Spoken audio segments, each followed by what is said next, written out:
truputį vėliau įsijungiau į tą Trienalės, reiškia, kuratorių komandą, tai man truputį kilo tokia idėja, kad galbūt galim padaryti tai, kas yra daroma daugelį tarptautinių renginių, nes tai ar tų garsių bienalių, ar panašiai, ar šiuo atveju kaip ir Vilniaus trienaliai, kad galbūt turėtumėm dar tokių ir lydinčių projektų, arba taip tas vadinamos lydinčios parodos. Mes patys esame ir Liono bienalės lydinčiose parodose dalyvavę, ir Venecijos bienalėje esame lydinčiose. Tai tokia buvo mano mintis ir kadangi tai minčiai buvo pritarta, tai čia tiesiog mūsų sumanimų ir mūsų pasiūlymų mes pasiūlėm dviem mūsų jau labai ilgamečiams partneriams.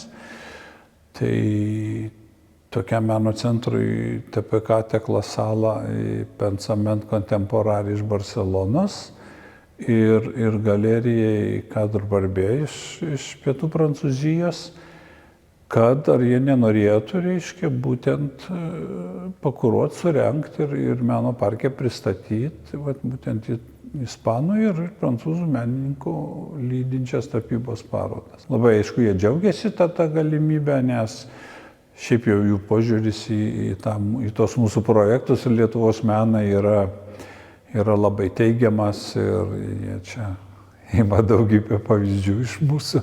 Čia nėra taip, kad tik mes visą laiką mokomės iš galbūt jau tų su didesnėm ir senesnėm patirtim vakariečių.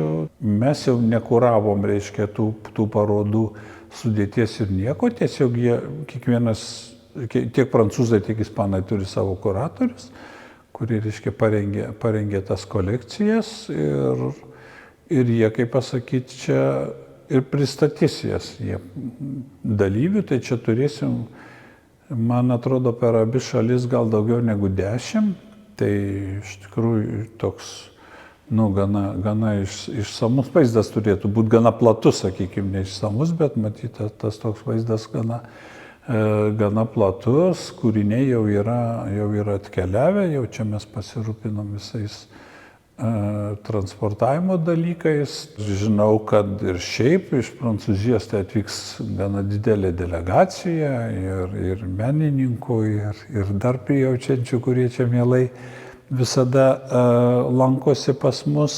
Bendras pavadinimas parodos yra Café Europa. Čia irgi jau ne galerijos, bet jau būtent jų sugalvotas ir sukurta ta visa koncepcija. Tiek ispanai, tiek prancūzai, tiek mes, dar, reiškia, Portugalų kelios institucijos, Prancūzijos ten tiesa kelios galerijos ir institucijos. Mes prieš gal kokį gerą 15 metų, būtent ispanų iniciatyvai, reiškia, įkūrėm tokią tarptautinę organizaciją Kanibalo Pox. Tai reiškia Kaunas, Nimas, Barselona, Hospitaletas iš Ispanijos ir Porto. Ir tas mūsų tos organizacijos bendradarbiavimas yra iš tikrųjų labai aktyvus. Mes tai organizuojam bendrus projektus, tai vyksta tas parodų mainai. Tai tuo pačiu galbūt ta mūsų idėja, kad pakviesti į tą lydinčią parodą yra iš kitos pusės vėlgi, kad vėl suaktyvinti ir įsilieti į to Kanibalo Pokso, reiškia, veiklą. Technikos tai tikrai bus įvairios, ir tapyba ant drobės, ir tapybos ant popieriaus, ir koliažai. Šitą parodą mes planuojam tik Kaune ir galbūt, jau galbūt ir šiek tiek ir sudėtinga, pagaliau ir tikrai sudėtinga yra su erdvėmgi, pagaliau žinom, kad kodėl Kauno parodų rūmai atsirado, grinai vien dėl to, nes, tiesiog manau, kad šiai dienai Vilniui reiškia padaryti tokį renginį ir rast kažkiek, sakykime, rast tikrai geras ar tam tinkamas erdvės yra sudėtinga, bet iš kitos pusės tai man tas labai patinka, nes aš galvoju, kad ir kiti projektai dažnai galėtų, reiškia, plėsti savo geografiją, nežiūrint to, kad jie ten turi pavadinimą Vilniaus ar Kauno, reiškia, kas galbūt toks būdavo visą laiką gana tiesmukiškas prisirišimas.